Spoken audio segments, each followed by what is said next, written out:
최은경 농림부 장관님. 네. 뉴스원에 이렇게 밝히셨습니다.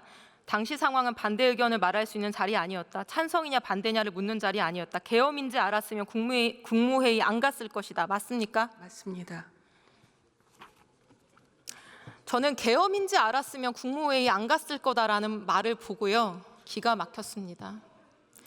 이 나라의 장관이고 최고위직 공무원이라면 적어도 참석을 안 했더라도 대통령의 계엄 사실을 알았으면 어떻게라도 국무회의 가서 목청껏 반대하고 대통령 손목이든 발목이든 잡고 내가 막았을 거다. 문 앞에 들어넣어서라도 막았을 거다. 이렇게 말해야 되는 거 아닙니까? 맞습니다. 들어가세요.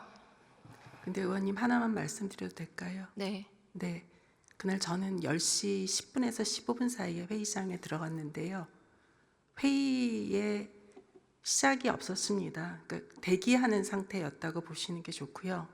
저는 전혀 상황을 몰랐기 때문에 무슨 회의를 하는 건지를 여쭈었습니다. 옆에 분에게. 딱 두 글자 들었습니다. 계엄 이런 말을 듣고 너무 놀라서 정말 정신이 없었습니다. 그래서 말도 안 된다, 막아야 됩니다 라고 이야기를 했고요. 그 자리에는 대통령은 계시지 않았습니다. 아닙니다. 네. 그렇게 하겠습니다. 대통령은 언제 들어오셨습니까? 제 기억으로는 그렇게 대기실처럼 앉아 있는 상태에서 대통령께서 들어오셨습니다. 들어오셔서 그 시간을 기억할 수는 없습니다. 무척 짧은 시간 동안 계시다가 네. 몇 분 동안 있었습니까, 대통령이? 네. 그 회의실에 대통령이 몇 분 동안 있었습니까? 그 분까지 기억할 경황은 없습니다. 너무 비현실적인 일이기 때문에 그건 당황스러워서 기억하기 어렵고요.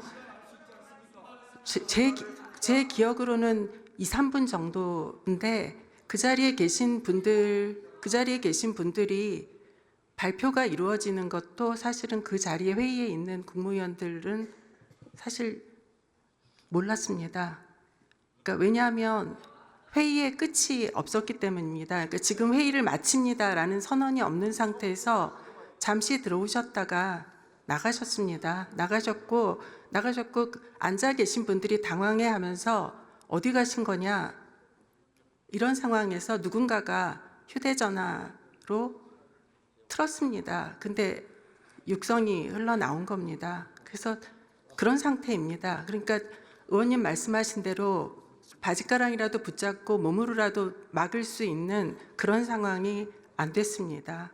그래서 정말 죄송합니다. 대통령이 2, 3분 동안 있을 동안 무슨 이야기를 했습니까? 제가 기억나는 건 아무것도 없고 첫 마디만 기억납니다.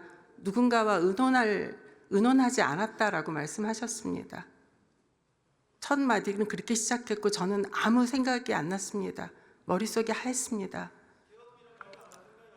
그런 이야기도 듣지 못했습니다.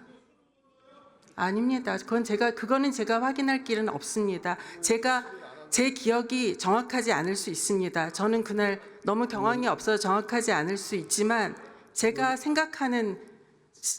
지금 기억하는 그리고 저는 이게 의무라고 생각합니다. 말씀을 소상히 드리는 게 제가 아는 범위 내에서 소상하게 드리는 게 의무라고 생각합니다. 그래서 네, 그 정도의 장관님. 기억이 남아 있습니다. 12월 3일에 대한민국에는 국무회의도 국무위원도 없었군요.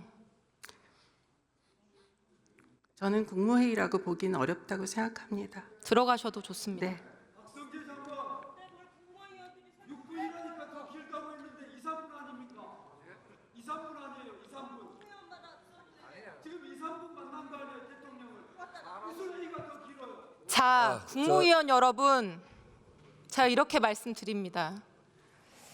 여러분의 침묵과 방관이 지금 이 사태를 만든 겁니다.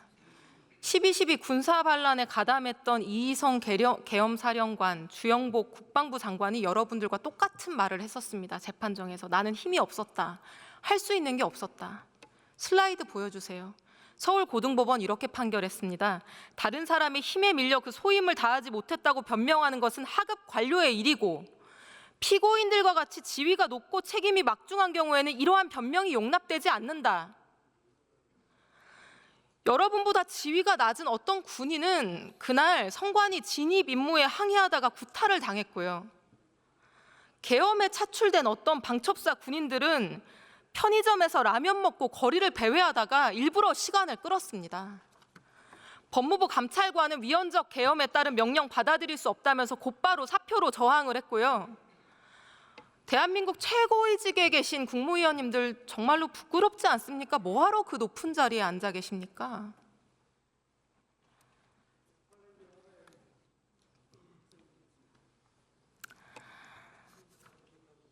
대통령의 계엄은 계엄 사유도 없었고 헌법상 법률상 계엄 효력의 대상이 될 수도 없는 국회를 건드렸고 국회 통고, 국무위원 부서 절차도 생략했고 심의도 없었고 온통 위헌의 위법입니다. 이 불법 계엄에 대해서 윤석열 정부의 마지막 국무위원들이 보인 이 비겁하고 무책임한 모습은 대한민국 역사에 기록될 겁니다. 그리고 마지막으로 이 자리에